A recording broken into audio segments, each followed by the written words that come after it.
Open disclaimer, మేము ప్రేమని first తెలుగులోనే చూసాము, తర్వాత ఇంకా జనాలు చెప్తున్నారు కదా అని మలయాళం వర్షన్ కూడా చూసాము. ఈ రివ్యూలో ఒకవేళ 2 సినిమాల్ని కంపేర్ చేసినా అది మంచితనంగానే చేస్తాం తప్ప అనవసరమైన కంపారిజన్స్ ఉండవు.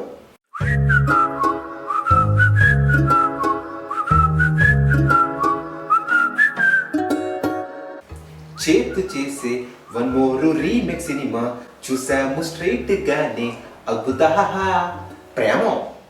లాస్ట్ వీక్ ప్రేమం సినిమా చూసాము. అసలు ఈ సినిమా చూస్తున్నంతసేపు కొత్త కొత్త భాష, అసలు ఈ సినిమాలో చూపించిన ఫీలింగ్స్ కానీ ఎమోషన్స్ కానీ కొత్త ప్రేమ భాష.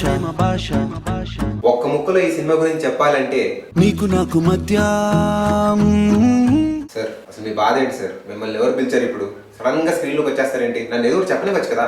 అక్షరాలు లేవు, డిక్షనరీలు లేవు, ఓకే ఇలా కాదు కానీ ఓ పని చేద్దాం. గ్రామర్ అయిన లేదే. ఆయన బాగా గాలిస్తుంటారు, ఈ లోపు నేను మాట్లాడేస్తాను. Okay, so first and foremost ఈ సినిమాలో మనం మెయిన్ గా మాట్లాడుకోవాల్సింది అక్కినేని నాగార్జున గురించి. ఎందుకంటే ఈ సినిమాలో ఆయనే హీరో.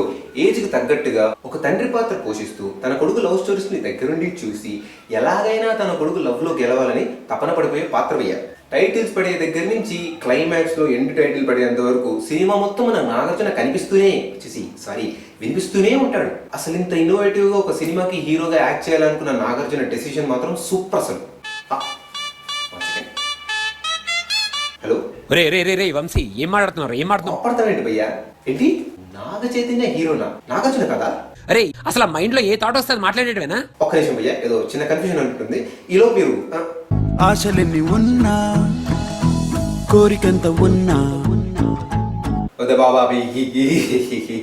చిన్న మిస్టేక్. సో ఈ సినిమాలో హీరోగా యాక్ట్ చేసింది నాగ చైతన్య. నాగార్జున కొడుకు కాబట్టి నాగ చైతన్య హీరో అయ్యాడు కాబట్టి యూజువల్ గా సినిమాలో హీరోల పర్ఫార్మెన్స్ గురించి మాట్లాడడం కన్నా నాగ చైతన్య హీరోగా చేసిన సినిమాలో నాగ చైతన్య యాక్టింగ్ ఎంత బాగా ఇంప్రూవ్ అయిందో మాత్రమే మనం మాట్లాడుకుంటాం. సో ఆ పాయింట్ ఆఫ్ వ్యూలో కన్సిడర్ చేస్తే ఈ సినిమాలో నాగ చైతన్య యాక్టింగ్ మాత్రం చాలా బాగా ఇంప్రూవ్ అయింది. ఎస్పెషల్లీ తన కాలేజ్ డేస్ లో నాగ చైతన్య చేసిన పర్ఫార్మెన్స్ మాత్రం సూపర్. కానీ ఒక చిన్న డౌట్ భయ్యా, టీనేజ్ రోల్ లో చేసిన నాగ చైతన్య మరీ అంత పిచ్చిగా ఎందుకు యాక్ట్ చేశాడు? అంటే చైల్డిష్ గా ఉండడం వేరు, స్టూపిడ్ గా ఉండడం వేరు కదా. ఈ సినిమా ఫస్ట్ 20 minutes లో నాగ చైతన్యాన్ని చూస్తున్నంతసేపు అబ్బా మనకు తెలిసిన నాగ చైతన్యలో ఎంత పెద్ద పిచ్చోడు ఉన్నాడా అని అనిపిస్తుంటుంది. డోంట్ టేక్ మీ రాంగ్, అంటే according to Naga Chaitanya's performance 10th class పిల్లలతో కానీ టీనేజ్ లో ఉన్న పిల్లలతో కానీ చాలా జాగ్రత్తగా ఉండండి. ఎందుకంటే వాళ్ళు ఎంత పిచ్చిగా ఉంటారంటే ఎక్కడ కొరికేస్తారో కూడా మీకు తెలియదు. ఎవరే ఇంక ఈ సినిమాలో 3 హీరోయిన్స్ ఉన్నారు. టీనేజ్ లవ్ స్టోరీకి అనుపమ పరమేశ్వరన్, థర్డ్ లవ్ స్టోరీకి మడోనా సెబాస్టియన్, ఇంకా సెకండ్ లవ్ స్టోరీ అదే కాలేజ్ లవ్ స్టోరీకి Shruti Haasan.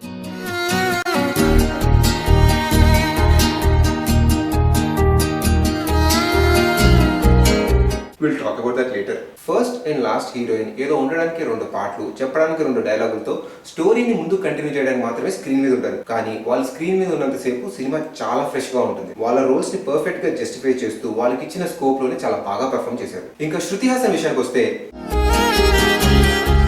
we'll still talk about that later. Shruti Haasan మంచి యాక్టర్సే, కాకపోతే ఈ సినిమాలో ఆ స్టోరీకి శృతి హాసన్ అసలు సెట్ అవ్వలేదు. డైరెక్టర్ తనని సరిగా డైరెక్ట్ చేయలేకపోయారా, లేకపోతే ఆ సినిమాలో తనకున్న డైలాగ్స్ అంత యాక్ట్ గా లేవో తెలియదు. కానీ సినిమాలో శృతి హాసన్ ఉన్నంతసేపు సినిమాలో ఆ ఫీల్ మిస్ అయిపోతూ ఉంటుంది. ఇన్ఫాక్ట్ మలయాళంలో ఆ టీచర్ క్యారెక్టర్ వేసిన ఆవిడని తీసుకొచ్చి ఈ సినిమాలో పెట్టినా బాగుండేదేమో. ఆఫ్ కోర్స్ అందరు చెప్పేది అదే అనుకోండి. కాకపోతే తెలుగు నేటివిటీ, తెలుగు ఫ్రెష్నెస్ కోసం శృతి హాసన్ పెట్టారనుకుంటా, కానీ ఆ ఫ్రెష్నెస్ మాత్రం లేదు. అయ్యా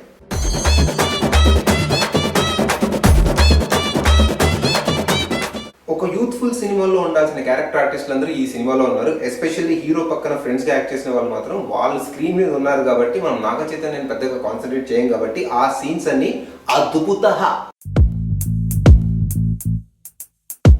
సహజంగా ఇలాంటి ఫీల్ గుడ్ సినిమాల్లో సినిమాటోగ్రఫీ అనేది చాలా ఇంపార్టెంట్. ప్రేమం సినిమాకి సినిమాటోగ్రఫర్ గా చేసింది కార్తిక్ ఘట్టమనేని. అక్కడక్కడ కొంచెం ఇమెచ్యూరియస్ గానే ఉన్నా తను చూపించిన విజువలైజేషన్స్ గానీ పిక్చరైజేషన్స్ గానీ ఈ సినిమాలో చాలా బాగున్నాయి. కార్తిక్ ఘట్టమనేని అంటే ఎవరా తెలియని వాళ్ళకి చిన్న క్లూ. ఈ సినిమాలో అక్కినేని ఫ్యామిలీ గురించి సెల్ఫ్ డెపా కొట్టిన కొన్ని సీన్స్ ఉన్నాయి. ఆ సీన్స్ లో అఖిల్ అనే క్యారెక్టర్ చేసింది కార్తిక్ ఘట్టమనేని.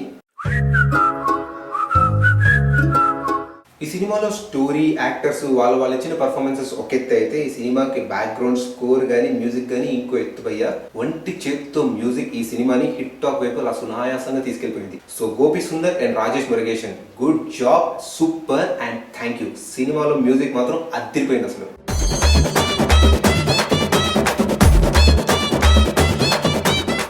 సినిమా ఇంత మంచి పాజిటివ్ టాక్ వచ్చిందంటే దానికి 50% క్రెడిట్ డెఫినెట్ గా చందు ముండేటికి ఇవ్వాలి. డైరెక్టర్ చందు ముండేటికి దండేసి దండం పెట్టి రేవాన్ గ్లాసెస్ పెట్టి నైకీ షూస్ తోడికి స్పెషల్ గా సన్మానం చేయాలి భయ్య. ఎందుకంటే సాఫీగా సాగిపోవాల్సిన ప్రేమ లాంటి సింపుల్ లవ్ స్టోరీలో అమ్మా తెలుగు నేటివిటీ కోసం నాగార్జునతో వాయిస్ ఓవర్ ఇప్పించి విక్టరీ వెంకటేష్ తో తన మేనల్లుడు నాగ చైతన్యాన్ని గుర్తు చేసి నాగ చైతన్యకి అఖిల్ ఒక తమ్ముడు ఉన్నాడని గుర్తు చేసి సైకిల్ చేస్తూ సపరేట్ గా ఒక ఫైట్ సీనే పెట్టి ఇంత నానా హడావిడి చేసిన jokes apart Naga Chaitanya college లో ఎంట్రీ సీన్, సెకండ్ హాఫ్ లో వచ్చే సాడ్ సీన్ మలయాళంతో కంపేర్ చేస్తే ఈ సినిమాలోనే ఇంకా బాగా పిక్చరైజ్ చేశారని మాకు పర్సనల్ గా అనిపించింది. అఫ్ కోర్స్ బడ్జెట్ ఎక్కువగా ఉందనుకోండి, బట్ ఆ బడ్జెట్ ని కరెక్ట్ గా యూటిలైజ్ చేసుకునే డైరెక్టర్ కూడా కావాలి కదా.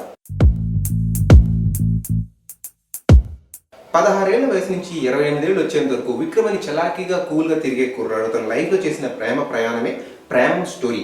ఇంతకు మించి ఏం చెప్పినా స్టోరీ డెఫినెట్ గా స్పాయిల్ అయిపోతుంది కాబట్టి ఆ ఎక్స్పీరియన్స్ ని కళ్ళకు కట్టినట్టుగా చూడాలనుకునే వాళ్ళు హాయిగా థియేటర్కి వెళ్ళి ఎంజాయ్ చేయొచ్చు.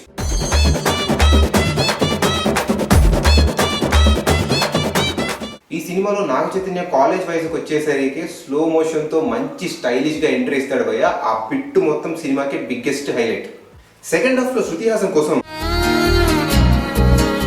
నాగ చైతన్య వాళ్ళ ఫ్రెండ్స్ తో కలిసి ఊటీకి వెళ్తాడు. అప్పుడు ఒక సాడ్ సీన్ ఫాలోడ్ బై ఒక సాడ్ మ్యూజిక్ వస్తుంది. ఆ బిట్ కూడా సినిమాకి ఇంకో మంచి పాజిటివ్ పాయింట్. సినిమాలో ఆల్మోస్ట్ 60% హీరోతో పాటు వాళ్ళ ఫ్రెండ్స్ కూడా ఉంటారు. ఆ సీన్స్ ఉన్న ప్రతిసారి సినిమా చాలా ఫ్రెష్ గా, చాలా హాయిగా, చాలా ఎంటర్టైనింగ్ గా ఉంటుంది. So hero and his friends ఈ సినిమాకి ఇంకో మంచి పాజిటివ్ పాయింట్. ఈ సినిమా స్టార్టింగ్ లో ఒక అమ్మాయి ఒక కాలనీలో ఉన్నప్పుడు చుట్టూ ఉన్న అబ్బాయిలు ఆ అమ్మాయికి ఎలా సైడ్ కొడతారా అని చూపిస్తూ ఒక మంచి పాట తీశారు. ఆ పాట చాలా బాగుంటుంది భయ్యా.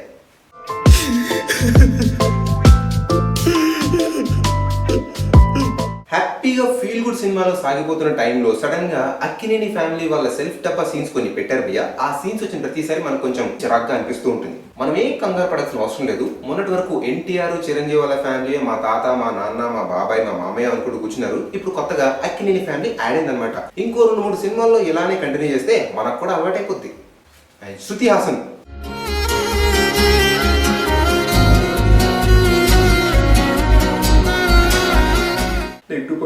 సినిమా స్టార్టింగ్ 20 minutes లో నాగ చైతన్య చేసిన రిటార్డెడ్ పర్ఫార్మెన్స్ కొంచెం ఇబ్బందిగానే ఉంటుంది భయ్య. సో ప్రేమం లాంటి simple and sweet love journey with Akkineni added elements మేమిచ్చే సినిమాకి ఇచ్చే పర్సెంటేజ్ 65%. ఎవరే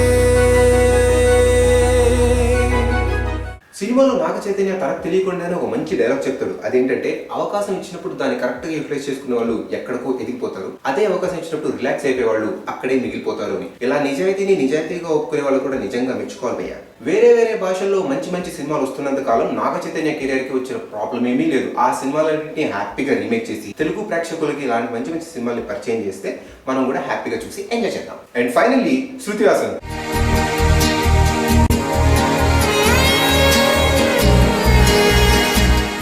let's talk about it now. Basic గా అందంగా ఉన్న అమ్మాయిలు, అందంగా లేని అమ్మాయిలు అంటూ ఎవరు ఉండరు. మనకు నచ్చిన అమ్మాయిలు, మనకు నచ్చని అమ్మాయిలు. శృతి హాసన్ నిజంగా చాలా బాగుంటారు, ఎవరికైనా ఇట్టే నచ్చేస్తారు. కానీ ఈ సినిమాలో తను కాస్మెటిక్ సర్జరీ చేసుకుని ఒక కొత్త లుక్ తో మన ముందుకు వచ్చారు.